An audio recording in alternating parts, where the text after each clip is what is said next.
Good afternoon, everyone. My name is John Schleicher. I'm with the Nebraska State Historical Society. I'd like to welcome you to the Historical Society's Brown Bag Lecture Series.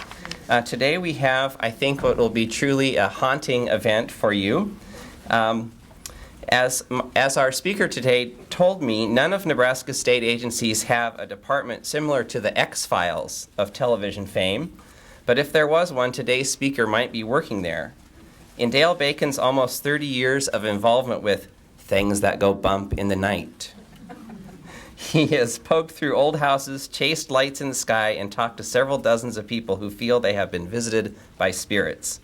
As a former research investigator for 2 different Lincoln-based paranormal agencies, he has encountered his share of unusual events. Today, this normally behind-the-scenes kind of guy will be sharing some ghostly tales he has accumulated specifically pertaining to the city of Lincoln. Now, let's welcome for Haunted Lincoln, Dale Bacon.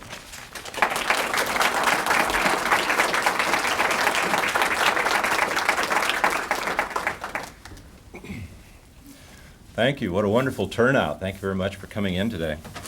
You know, to one who loves folklore, surrounding the folklore surrounding the paranormal, ghost stories are hardly strangers. Spirits, apparitions, phantoms, poltergeists. Well, sometimes we might see a slight shadow out of the corner of our eye, and we turn to look, but there's no one there. Was it real, or were our eyes just playing tricks on us? Ghost stories are nothing new. Tales told in the dark, best if by campfire, have scared us for as many generations as we can trace. We as human beings are constantly struggling with our individual beliefs in an afterlife. Is it real? Do ghosts exist? Can we actually see them? Can we hear them? Can we talk with them? Will I ever see one? Well, questions like these have no definite answers. Oh, sure, that creaking staircase sound you heard in the basement is probably just the washing machine.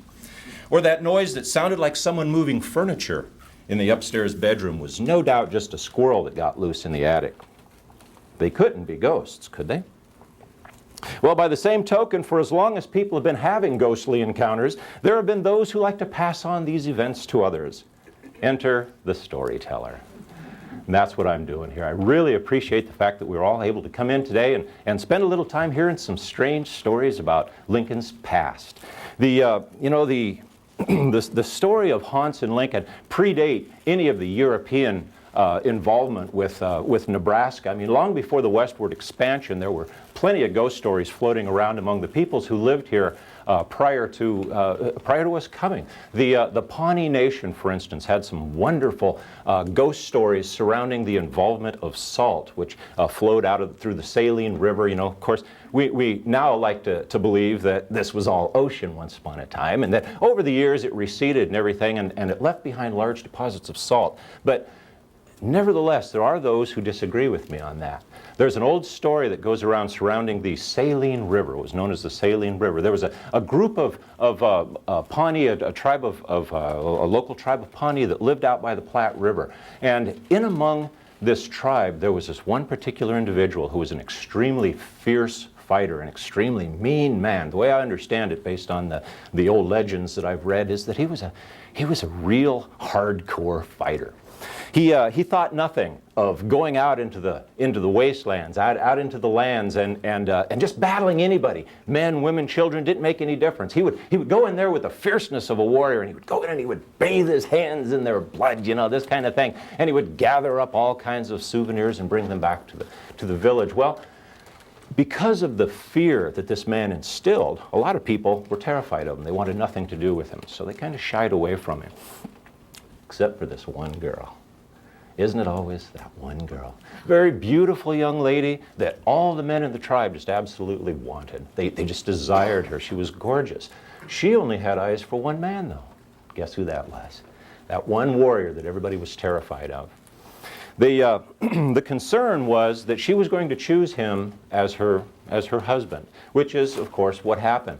And after they were married, things kind of calmed down a little bit. You know, that communal bliss, you know, that wonder of being married to a beautiful, getting involved in a beautiful family that lasted about a month, and then for whatever reason, unfortunately, the woman passed on. Very sad, very sad. A lot of people were upset about this, especially that fierce warrior. They took her and they put her where the dead go. And the warrior then retired into his lodge, and he sat in his lodge, and he brooded, and he thought, and he became angry, and he became more and more angry at the whole idea of the fact that this woman was here so quickly and then taken away so fast that he declared war on all the peoples. And he dressed up in his finest warrior outfit, and he painted his face with war paint, and he left the lodge, and he went off into the sandhills, went away. He was gone for a month, and when he came back, all the people in the village were kind of curious, you know. Look at this guy. He is really different. He comes back all covered in blood, and he's got scalps hanging off all of his belts, all the people that he had met, killed indiscriminately. Went back into his lodge, and he sat in there, and he was still angry. Nothing was satisfying his anger, his urge to go out and hurt more, so he got himself cleaned up, and he went out a second time. This time, however, he was only gone about a week. When he was, while he was gone, everybody was wondering, well, how long is he going to be gone this time? You know, what's up with this? During the time that he was gone, you know, from the time that he was gone, he did come wandering back, like I say, about a week later. And he was very, very quiet, very somber. He wouldn't speak to anyone. He walked into his lodge, and there he sat, and nobody wanted to talk to him because they were just a little concerned over what had happened. This is really strange. He didn't have any scalps. He was still clean. Finally, though, he did come out, and he went to the center around a fire. You know, a bunch of folks sitting around talking about the day's events and everything. And when the warrior showed up, everybody became very quiet, very still, because they were wondering what he was going to say. He sat down and he drew out of his pouch a small piece of salt, a chunk of salt, and he set it down in front of them there. He took a deep breath and began to tell a story. He said that while he was gone the first time, his anger and his rage just drove him on. Everybody he came in contact with, they were his victims. There was no doubt about it, because he was a very strong man. But the second time, because he had not been appeased by the things that had happened to him, the second time he went out, he didn't go quite so far. About a few days into his journey, he got down to an area where he had scoped it out, decided that there was nothing going on, everything was safe, everything was fine, and so he set up a little camp there.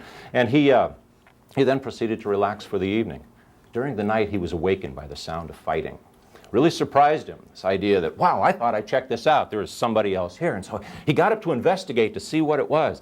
And as he got down by this stretch of river, this stretch of water that was down there, he saw an old woman, what was referred to as an old hag, who was towering over this young girl who was on her knees. And this old woman had this tomahawk, and she was threatening this woman, threatening her. And the warrior was watching this, and he was just amazed. He said, wow, somebody else is doing this. And he was just going to follow the whole thing through, just watch the whole thing through and see what happens, until a very remarkable thing happens. The woman who was on her knees reached for the old woman that had the tomahawk above her, and the old woman grabbed her hair and twisted it around, and the warrior suddenly realized that the girl on her knees was his wife that had passed on just a month and a week before. Well, immediately he sprang into gear and he went charging down there to where this battle was taking place. And as he was about to strike the old woman and release the grip from the ghost of his young wife, the ground opened up and there was a terrible shattering of thunder, and the two figures disappeared into the ground below. And what was left after that happened was this chunk of salt. The warrior didn't know what to do with that. So he didn't want to leave, because he knew that there was a direct connection between his wife and this piece of salt. So he took his knife and he chopped off a piece of the salt and he brought it back with him.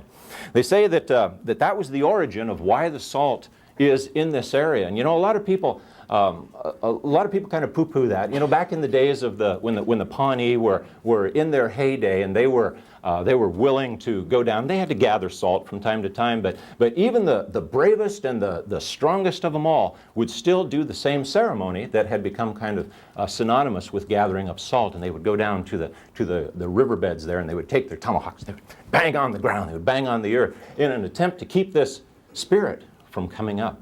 And then they would gather up their salt and they would leave. You know, there are a lot of places around the entire state of Nebraska where this story supposedly took place. Of course, it's a legendary story. It could have happened almost anywhere. But The one that caught my eye, the one location that caught my eye was, of course, our first location that we're looking at here. This is the area out known as the Capitol Beach area out here in Lincoln. It's just to the west of Lincoln. Now, there's no real indication that this is where it happened, but I like the story. And you know, there's nothing wrong with a good story when it comes to this sort of thing.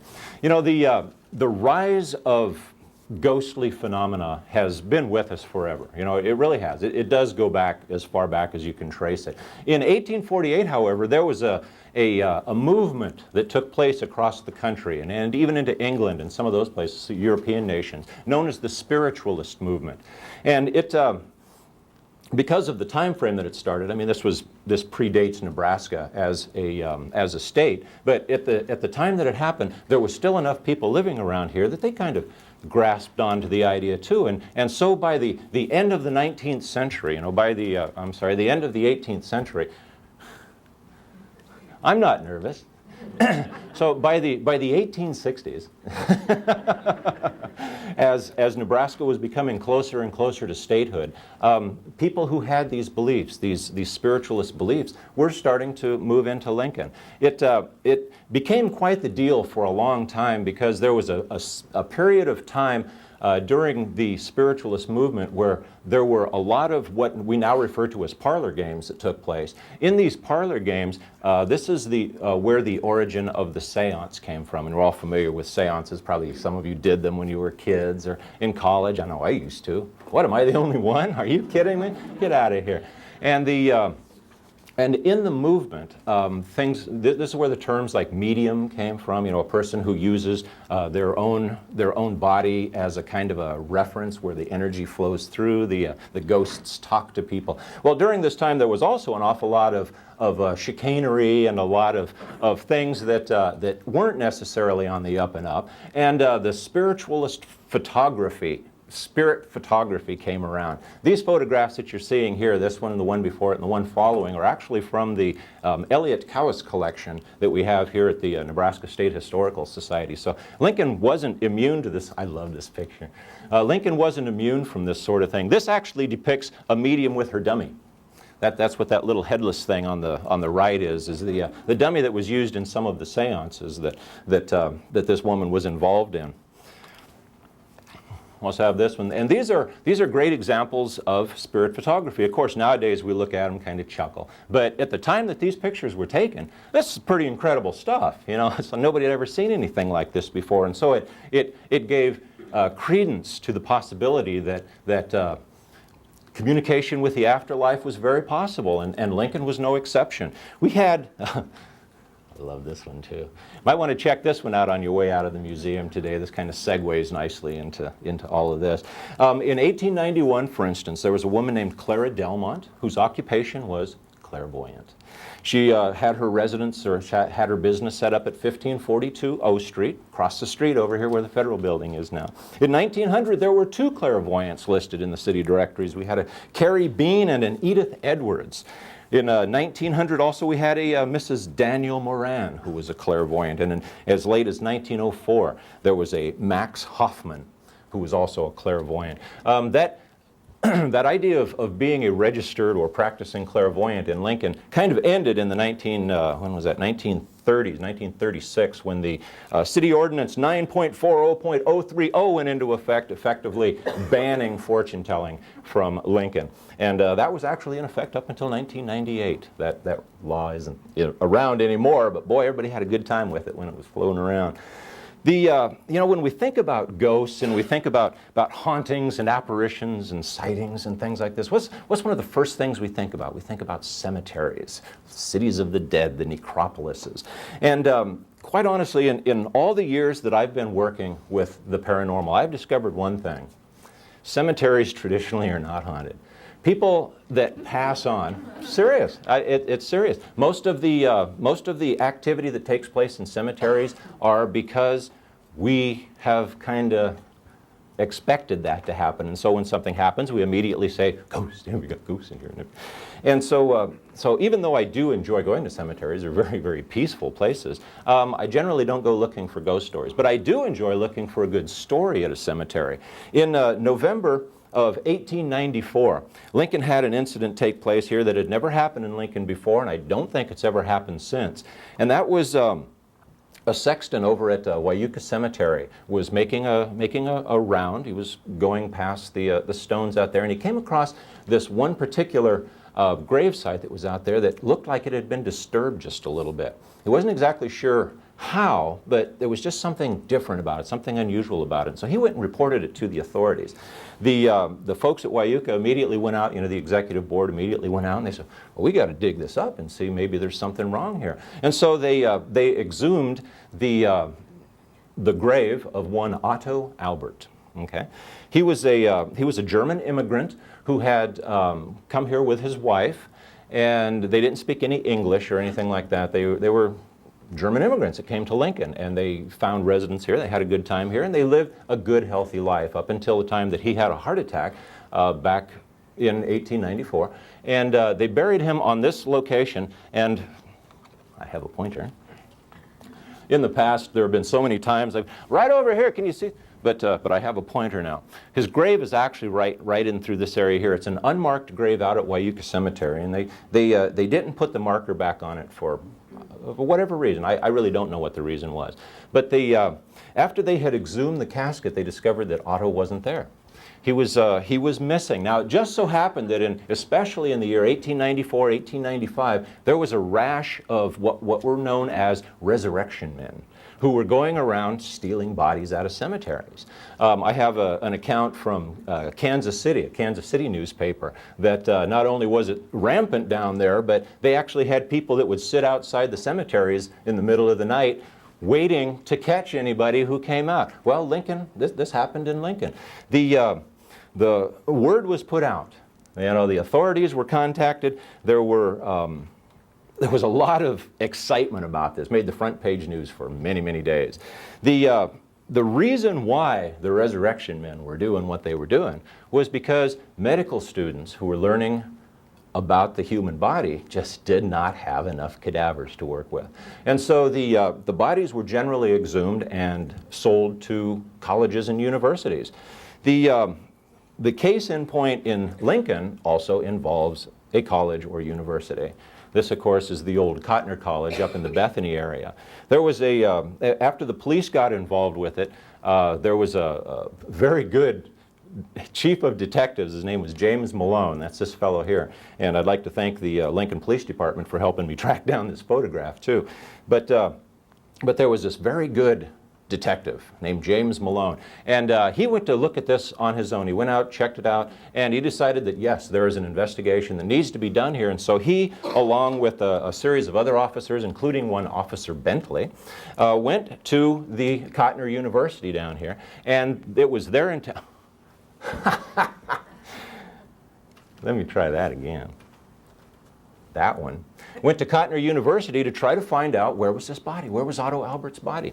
He went down to the first floor, and this was in November of 1894, around 6 o'clock in the evening. He had obtained his court order to go into the building and check it out, and he and his men went into the lower level down there, and they tried turning on the lights. The lights pumped on for just a couple of moments, and then they went off again. So they actually had to conduct their investigation, their search by room search investigation in the dark with these little torches, little lamps and everything, little flashlights. And it wasn't until they got up to the third floor up there that they discovered that's where the medical department was. There was this Officer Bentley. I really like the accounts of Officer Bentley because he was the one that, the building was closed, it was locked up and everything except for a few students that were in there, but most of the rooms were locked. It was Officer Bentley who had to be pushed up through the overhead door, that window pane above the door. He was the one that they had to push in through there so that he could unlock the door from the inside. They did eventually discover Otto's body, and the whole thing went to court. Eventually there were 7 people arrested, and pretty much all of them were were let go. There were two people that wound up paying like $100 fine and the whole, you know, that whole end of it. But most of them, they were mostly students. There were a couple of janitors and the head of the department were all involved in this. So they pretty much got off scot-free. But that's one of my my cemetery stories that I've got. I kind of like that one. This one you might have recognized already. You know, one of the many explanations given for what a ghost is. You know, we talk about ghosts and haunts and apparitions and poltergeists. These are all kind of used interchangeably. When I say the word ghost, I say that because that's a recognizable thing. Most people kind of have an idea as to what a ghost is, whether it's based on your interpretation of Hollywood or through the books or TV or whatever it might be. Most people kind of have an idea as to what this might be. The idea of a poltergeist. Well, let me come back to poltergeist. Let me tell you another idea first, another theory first. It's known as the energy trace theory. Now, the energy trace theory goes something like this. Anything that produces, that has life, produces energy. And pretty much anything that's alive, you know, is going to be doing this. Some people make reference to these as being like, you know, a person's aura. For instance, you see these lights sometime come. And of course, my idea on that is that your best interpretation of seeing the energy that a person gives off is to hook yourself up to an EEG machine, and you see things moving. You know, that's because you're producing the energy that's necessary to make those little needles move. If you're not, then there's a problem. But that's for you guys to deal with. So the energy trace theory is the one that I've spent a lot of time looking into, and it really does kind of make sense to me. You know, the first law of thermodynamics is that energy is constant. You know, second law is that energy doesn't change; it just changes form. You know, it goes into something else. So the work by a fellow named Dr. J.B. Rhine back in the 1940s and 50s gave us some different ideas as to how to interpret ghostly phenomena, things like the energy and the poltergeist that I mentioned a little bit ago. If we go with an energy, okay, what we're looking at here is the amount of energy that's pumped into a place, into a location. That's why I say that graveyards typically are not haunted, because people go out there in a kind of a somber manner. You know, if there's energy pumped into it, it's kind of sad. You know, it's that idea of, you know, reliving our loved ones and what have you. But you go down to something like a theater. Now that's a little bit different. This building, this is the Temple Theater over well, actually across the street from the university campus. Well, I guess it's on campus now. I guess it's kind of incorporated it all since then. It was built back in 1906. And John Schleicher mentioned earlier about Alan Boy's book, A Guide to the Ghosts of Lincoln. I really like Roger Welch's take on that. He said, I think it should have been called A Guide to Some of the Ghosts of Lincoln. You know, I always thought that was pretty cool. But one of the places that he talks about is Temple Theater. Well, of course, what self-righteous theater is not going to be haunted? I mean, you can go to theaters all around the world, and people will tell you that some weird stuff takes place in them. Well, Temple is no exception. It was built around 1906, and there's a story surrounding the construction of this building, saying that there was a construction worker that was killed while it was being built and everything. Show me. I haven't found that story yet. But what I did find was that there was a construction worker who had a real serious accident during the construction of it, and mangled up his legs real bad and everything. And so the idea that this person is somehow haunting the Temple Theater, well, I don't know, maybe. I have other ideas. If any of you have ever been on stage, if you've ever given a presentation, you know how excited you know how excited you get. I was pacing for an hour before this even started. And you're expending energy. And if you've ever been on stage, when you're on the stage itself, you're pretty excited up there doing the things that you're doing, and you got a lot of excitement backstage. All the crew, you know, that's putting everything together. You got the director sitting out there just sweating all over the place because of the excitement, and you've got an audience who's excited too. The idea that I'm here for a great entertainment and I expect to be entertained, that's a lot of pressure. So you've got years and years and years of this kind of energy being pumped into an old building. This building has been renovated several times, 3 or 4 times over the years, and the only thing that's still left of the original building is the attic area up there. And of course, the big thing among the college kids and the radio DJs and everything is that you spend a night in the attic there at Temple Theater. I've done it myself. And I didn't spend the whole night. It was cold, let me tell you. but I did it anyway, and we had a good time. The attic is chosen, like I say, because it's the only place that has not been renovated, but it's also where all the props are. And it is kind of spooky up there. If you've never been into a prop room, believe me, there's a lot of strange things up there. And so you almost expect it to be haunted. So what kind of stories have circulated about Temple Theater? Oh, lots and lots. My personal favorite, Alan talks about a few of them in his book, but my personal favorite happened to a fellow named Chuck Bell back in 1987.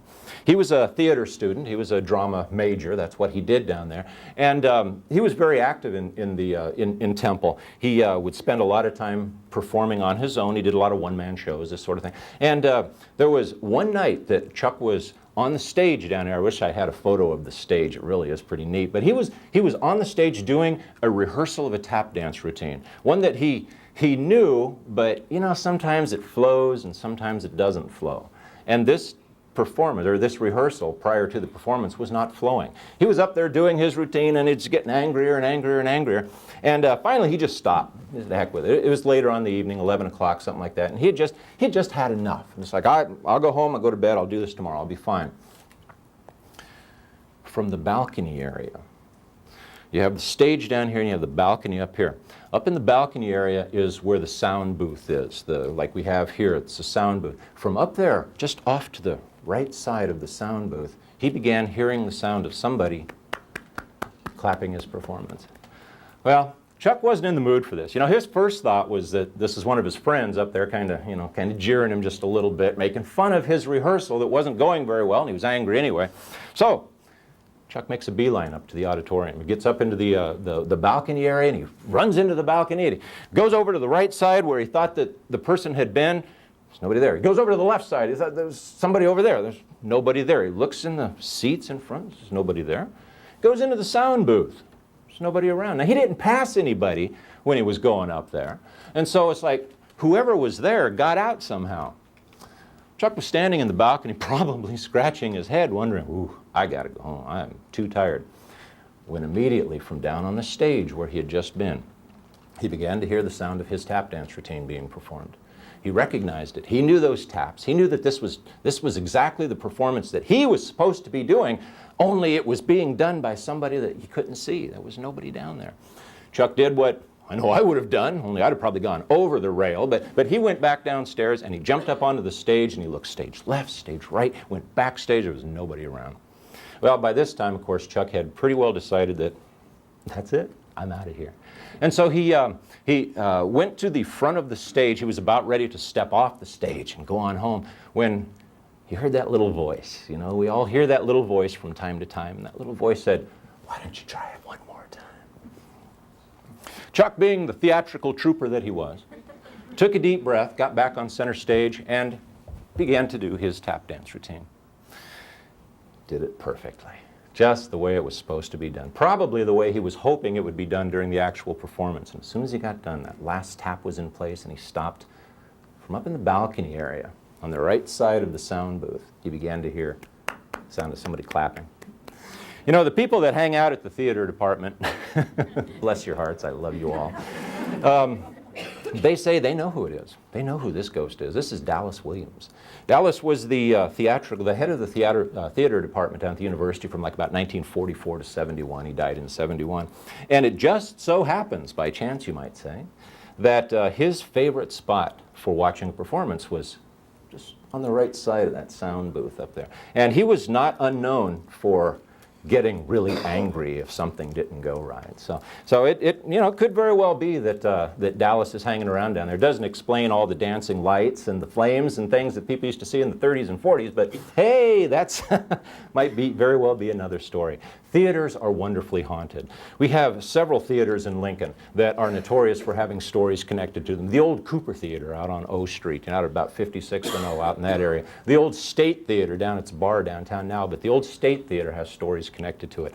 My favorite, the Starship Theater. The Starship is one of those interesting theaters that I've spent a little bit of time looking into because I thought this is just too good. It's just too good. I was going to a movie one night, And it's no secret that I talk about this stuff, okay? I'm very well known for the fact that I'm the one who will talk about ghosts before anybody else brings up the subject.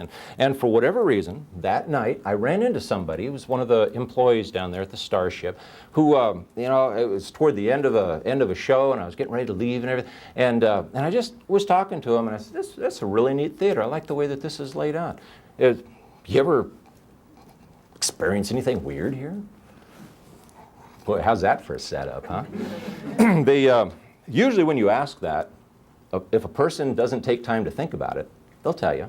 You know, they'll come out with, well, yeah, as a matter of fact, there was something weird that I heard here. And some other people have heard it too. Sometimes when we're closing up late at night, you know, when we got all the lights off and we're getting ready to leave and everything, down the hallways, you can sometimes hear horses. Or there was this one time that we even heard it sounded like a couple of pieces of metal being banged together. My ears perked right up. And so then I started asking other people that worked down there, you know, just making sure that they weren't connected, you know, they didn't know each other, they weren't sharing stories. You know, I'd go to different shifts, you know, different times of the day, different people, and I would ask them, anything weird ever happen down here? And, you know, I heard time after time after time, yeah, sometimes when we're closing up at night, we can hear horses. I mean, and so it was like, okay, I've got to look for this. And so naturally I went in my research work, I went looking for blacksmith shops. You know, I went looking for carriage houses, anything that might even remotely resemble being somehow connected to this building, you know, back at the turn of the 20th century, or, you know, whenever, you know, something associated with horses and with blacksmith shops, because my thought was the metal banging against metal was a hammer and an anvil. I mean, that was my thoughts on it. The closest that I got was around the corner from here and down about half a block. I found the Elephant Stables. The Elephant Stables were owned by Frank Rawlings. And he was also right next door to J.S. Tiley, who was a carriage maker, who was next door to J.H. Scott, who was a blacksmith. And so, quite honestly, during this time period, and we're talking late 1800s, early 1900s, when blacksmith shops were still very, very common, they had them. They were around. So that, you know, that's certainly one possible explanation as to what they were hearing. It is, it's not unusual to think that other businesses in this area, they would have certainly had horses, and the metal could have been anything. But nevertheless, it's very, very interesting that I was able to make a corroboration here. You know, I was able to verify something that was factual with some of these new stories, these new legends that are cropping up even as we speak. I mentioned earlier about poltergeists. A poltergeist, it's a German word, it means noisy ghost, noisy spirit.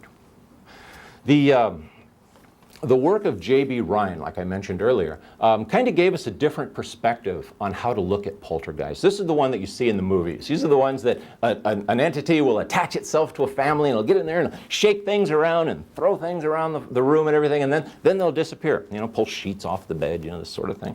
And a lot of people blame those whether they got them or not. You know, says, I don't know where it went, maybe a poltergeist took it. But nevertheless, Dr. Rhine looked at the phenomena a little bit different. And he's the one that coined the phrase RSPK, recurrent spontaneous psychokinesis.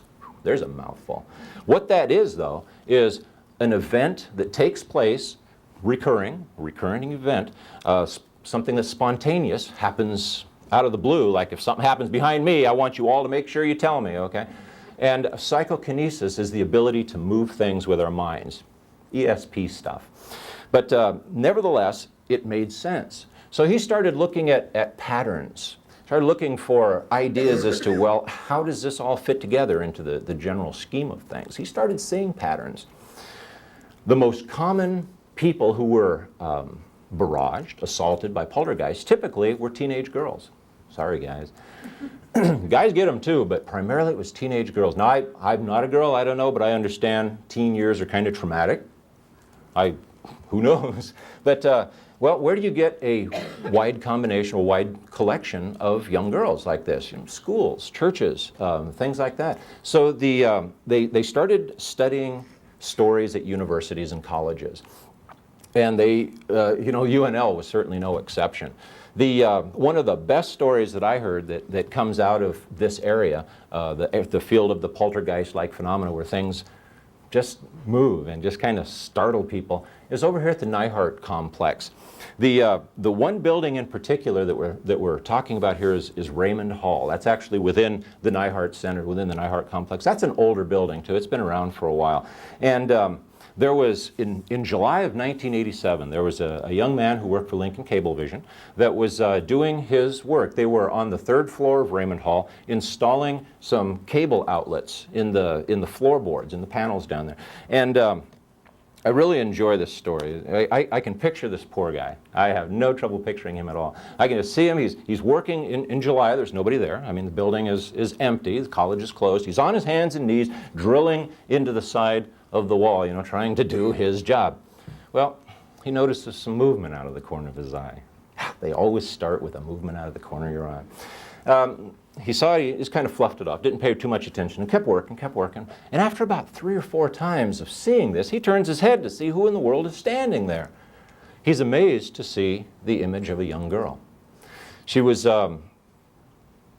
average height, 5'6", 5'7", something like that. She was wearing clothes that were not necessarily conducive to 1987. In fact, as he was recalling this incident, he said it's kind of like more from the war years, 1940s, 1950s perhaps, something like that. Well, as he was looking at this image, it faded away in front of his eyes. Well, he did what a lot of folks have been known to do. He put his drill down, he stood up, walked out into the hallway very calmly, threw his arms up in the air and began running down the hallways.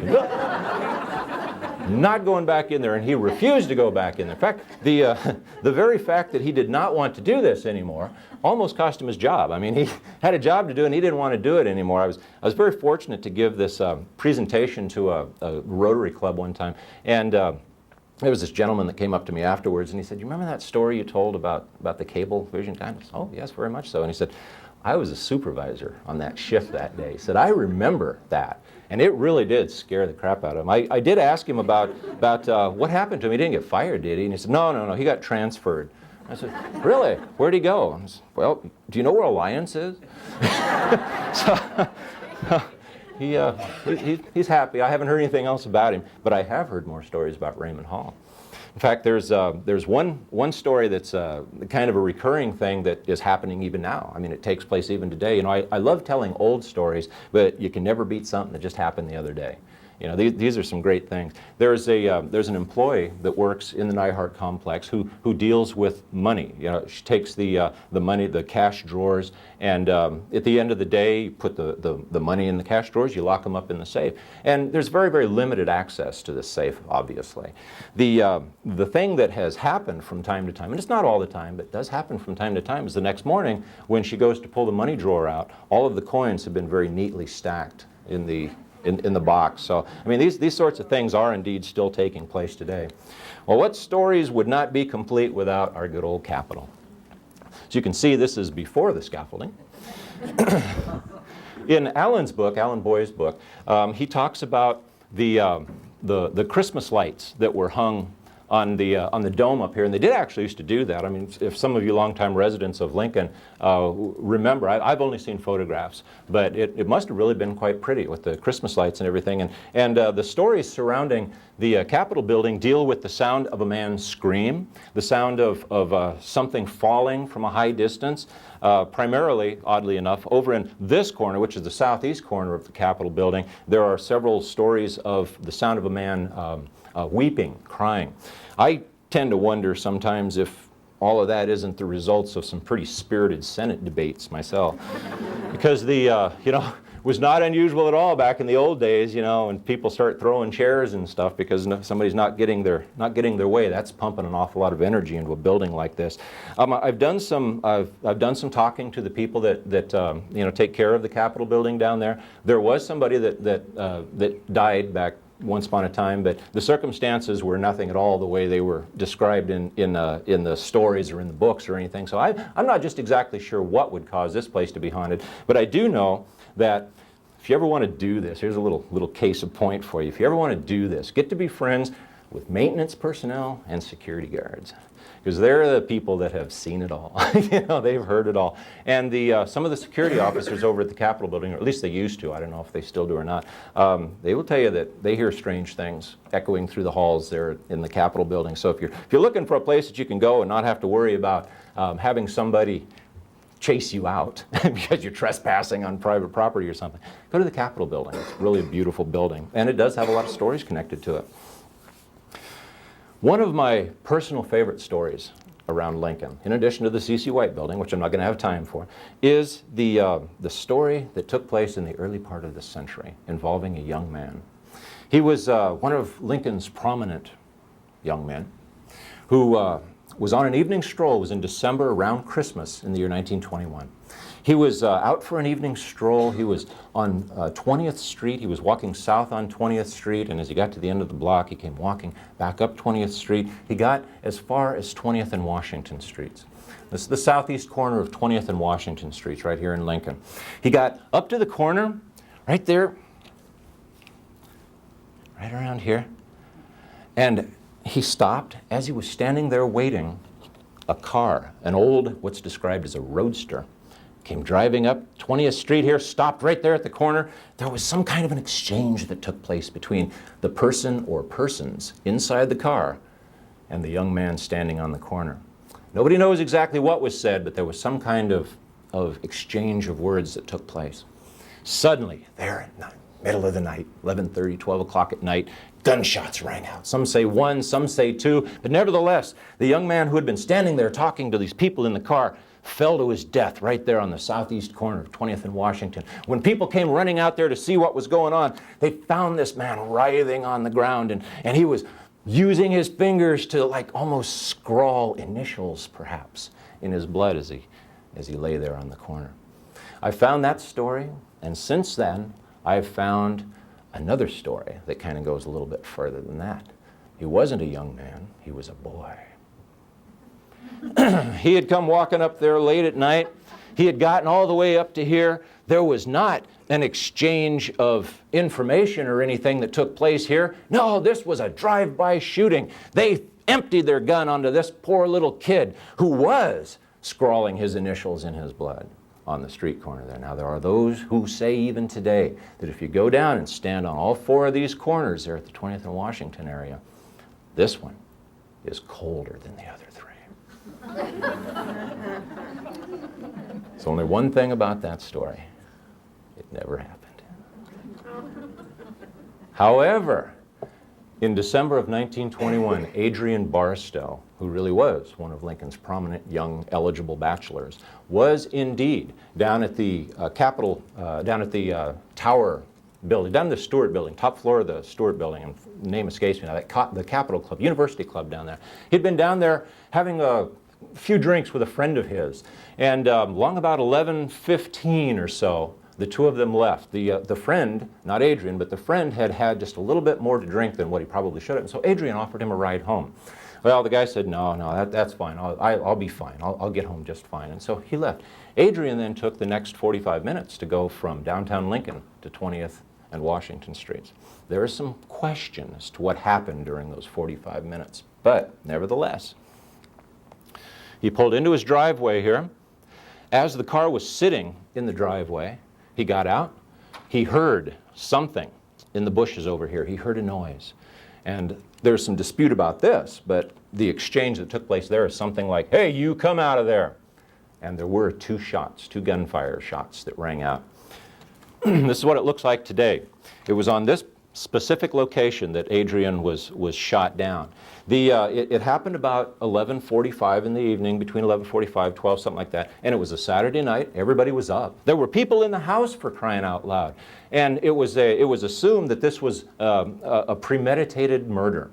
In fact, the police had three theories about this: a premeditated murder, a robbery, or some insane guy who was doped up on drugs. I love writing from the 1900s. 1920s. They just laid it right on the line. You know, there was no hesitation, no political correctness there, boy, let me tell you. But it did happen. It happened right here at this location. The guy got on a bicycle. He didn't go running away. He didn't hop in a roadster. He didn't do any of those things. He got on a bicycle. He drove around the corner, went down Washington Street, a couple blocks, went up on A Street, and on A Street, he lost control of his bicycle. He did have a lantern. He had actually been into the house. They had determined that he had actually gone into the house at one point. Doors weren't locked or anything. He had gone in. He had stolen this flashlight. They called them lanterns back then. But he had stolen this flashlight. And this is what he was using for his getaway, riding the bicycle and everything, getting as far away as he could. He got over to A Street where he lost balance. He lost control of the bicycle and he went down and he cut himself up real bad. He injured his hand real bad because they found the lantern. They also found a trail of blood. They figured this was going to be an easy catch. And so they followed the trail of blood as far as they could. And the police actually did a very good job at this. They followed it as far as they could get, which just happened to be, this is a close-up of the driveway here that I was showing you. But they got all the way down to here. This is where the police lost the trail. Guess what that is? Today, it's still an unsolved murder. Nobody knows who the guy was. There's a lot of speculation. And the speculation is pretty good, too. I won't go into that because it's all hearsay, but it's pretty good, let me tell you. That's pretty much one of the last stories, full stories that I wanted to tell you about. But what that goes to show you is that a story doesn't have to be true to be a good ghost story. You know what I'm saying? I mean, we hear the stories, and as they get told, sometimes they get better and they get better and they get better to the point to where sometimes they're not. They have nothing to do with the original story, but that's okay. And quite honestly, if you like going out to cemeteries and poking around cemeteries, sometimes you come across some real finds. I couldn't believe this.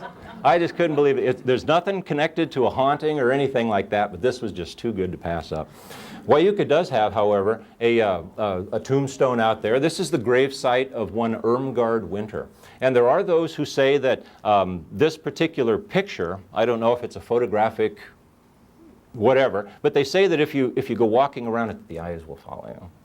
So if you want to kind of spook yourself out just a little bit, go check out Irmgard and wish her well for entertaining us for all these years. Well, that's pretty much concluding the presentation part of my talk today. I was wondering if we could turn the lights up, if anybody has any questions or anything, or am I going to talk for another 10 minutes? Yes? What's that last building, that white building? Oh, that's the Historical Society over here at 15. I'm sorry. Some of you might be from out of town, and so I never even thought about that. Any questions or do you have anything? Yes? What was that Wyatt thing? That it said Watson? That was those are two grave sites that I found out at Wayuka Cemetery. There's someone named Watson buried right next to someone named Holmes.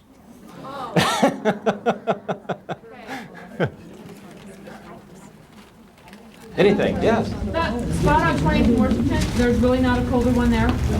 However, it is kind of interesting. I've been giving these presentations now for 12 years. This is actually my 12th year for doing this. And I've done a number of bus tours. Sometimes, for the big buses, you wouldn't even think about doing it. But for a smaller bus, sometimes the people like to stop. And I like to ask them to go stand on all four of the corners and tell me what you think. See, most people are familiar with Alan's book. In fact, that's usually a kind of a first book for wannabe ghost hunters and everything. And so I always ask them, well, stand on those four corners and you tell me where the cold spot is. Even though I would not say where it was, every one of them would go to the southeast corner. I don't know why, but they would. Even in July, people would say, yeah, it is a little cooler here. Yes? I heard a story once about the Wesleyan University. Wesleyan is the home of the old C.C. White building, and I really toiled with bringing down my slides for that because it's like I've only got an hour. Something about a tree being that there's a colder tree out of all the rest of them. That could be. I don't know about a cold tree there, but Wesleyan definitely has many stories connected to it, dating back to the turn of the century again with one Urania Clara Mills. Anybody else? Okay, well, we've still got a few minutes. I'll tell you another story. In fact, since you mentioned the Wesleyan thing, and I'm afraid I did not bring my slide down, so you'll just have to visualize this with me. And the building's not there anyway. If you think of Wesleyan campus, though, you know where Old Main is. When you first get to the great big one right there in the middle. Just off to the left of it, as you're facing it, is the administration offices. That used to be the location where the C.C. White building stood. And the C.C. White building back in the early days of Nebraska Wesleyan was the building that had the music department. There was some arts building, that sort of thing, primarily the music department. And there was a woman that used to work there. Now, people have just automatically made the connection that this Clara Mills was indeed the person that everybody talks about. There are other stories. There really are other stories, but Clara is the one that gets credit for it. There was a music professor there named Urania Clara Mills, who was actually very, I've just recently found out some things about Clara. I would like to have met her. She was a very forceful woman. It was Urania Clara Mills, just a little bit of trivia here for you, who made sure that Nebraska Wesleyan, the college there, had washroom facilities, clean washroom facilities for women. This was one of the things that she marched for. She said, I demand that you treat us like human beings. And they did. I mean, she was actually a mover and a shaker on campus. She did die in 1940. There's always been some speculation as to, you know, she didn't really die under normal circumstances. It was kind of weird and everything, and it really wasn't. Some people say she died around 1938, 39, something like that. They're close. She actually died in April of 1940. And she was found, what adds to the fuel, so to speak, was that she was found in her office there in the C.C. White building. She'd had a heart attack and passed away. And after that, stories kind of started to circulate, but it wasn't until October of 1963 that everything came to a head. There was the personal secretary of Dean Sam Dahl, whose name was Colleen Butterbaugh, who had been asked by the dean to go look for this visiting professor from Scotland. His name was McCourt. Don't remember his first name, but Dr. McCourt. And she knew that his office was somewhere on the 3rd floor, and that you know, I see a connection with this 3rd floor thing. I'm still working with this one. It's like so many buildings, it's the 3rd floor. But with the C.C. White building, she had been asked to go get Dr. McCourt, and she knew that his temporary office was on the 3rd floor in here. And as she went into the building, she remembered in the articles that I read, she remembered very clearly the sound of music playing. There was a marimba band playing. I mean, this was the music department. Of course, she was going to be there, and everything was as normal as could possibly be. She went into the office that she thought was Dr. McCourt's temporary office, and she walked in, and she got about 3 steps in. And that was when she was hit by what she described as if you had turned the gas pilot lights on and you didn't light it. It's like a foul odor kind of hit her. As soon as she came in, it kind of startled her just a little bit, but still, she was a practical woman. She had no time for ghosts. She did not find Dr. McCourt in the room. However, through the room into a second part of the room, which is where the music library was stored, Colleen was a little surprised to see this tall, skinny woman standing there with her back to her. She couldn't actually see the face or anything, but she was standing in there, and she was reaching up into one of these folders. It was like she was in one of the files trying to pull out a folder or something. And Colleen remembered that she was there, but she wasn't there, okay? Ghost stuff. The idea then hit her that I better leave. And as she was turning to go, she noticed that at a desk off to her left, she had the sensation that there was a man sitting at the desk, but there was nobody there. And as she was standing there marveling at that, looking up, she looked out the window, which faces north onto 50th Street. Yeah, 50th Street going north. And across the street from this building would have been, is Willard's Sorority House and a number of other homes. I mean, anybody that's been up there knows that there are many, many houses up there in this neighborhood. But as Colleen happened to peer out that window, she said that it was like time had gone backwards. Said there were no buildings. She saw open prairie. She saw occasional shrubberies. Didn't really see much for trees or anything, but there weren't any trees either. Or, very limited foliage and what have you. And at this point, she'd had enough.